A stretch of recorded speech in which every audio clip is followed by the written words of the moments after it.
there, I'm Katrina Schneider, and I'm a river scientist and river skills teacher, and I also love to play at the river.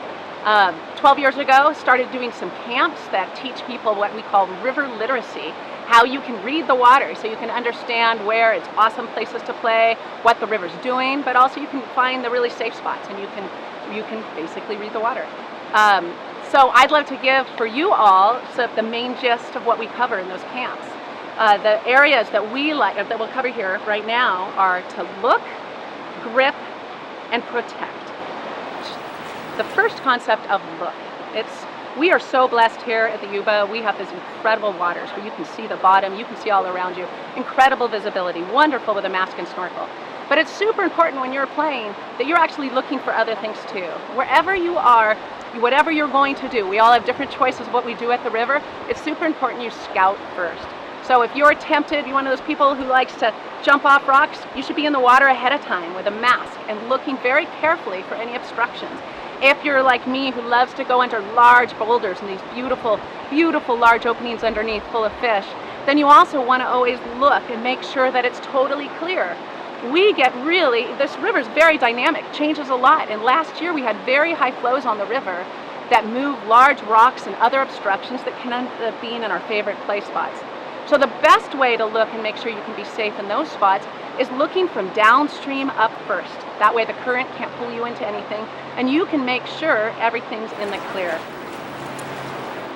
Point number 2, grip. Again, beautiful granite rocks here. We love to lay on them. They're so soft, they're so nurturing, they're really wonderful. Guess what? They're also, of course, slippery. So when hopping from rock to rock, it can be quite easy to slip and lose your footing. And you might come into a place that actually has a very large hazard or just simply hurt yourself. It's also when we're following a buddy, they've gone before us and the rock gets wet. So when we jump, it's not the same jump that they did. It's super important as you're at the river, if you can move along, use 3 points of contact. Move yourself along as quickly as you need, but it's incredible how much it serves us for our stability.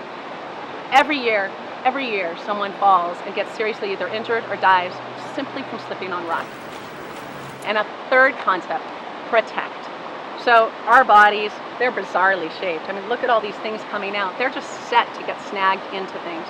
And some of the places we're playing or some of the places we might find ourselves have some rocks that have really small openings and we can easily get what's called entrapped. Even at low flows, it's very easy to get trapped. It's really quite bizarre. So what's important for us, if you find yourself in a situation where you have large moving water or rocks underneath that can have entrapments, you can't see them, it's super important you protect yourself. And what I mean by that is if you end up either accidentally or intentionally in one of those spots, ball up, get those limbs in. Don't be shoving those into rocks. Another very important part of protection is protect each other. Some people are pushing themselves to keep up with others and doing things that are not quite in their body. Some people you might see are just doing things that are just plain silly that can harm themselves or harm others. Super important you carry forward to protect each other while at the river. So great. Thank you all so much for watching this video and loving and caring for the Yuba. And just remember these concepts next time you go down to the river. Just remember to look, grip, and protect. And enjoy yourself. Have a great time at the river and be safe.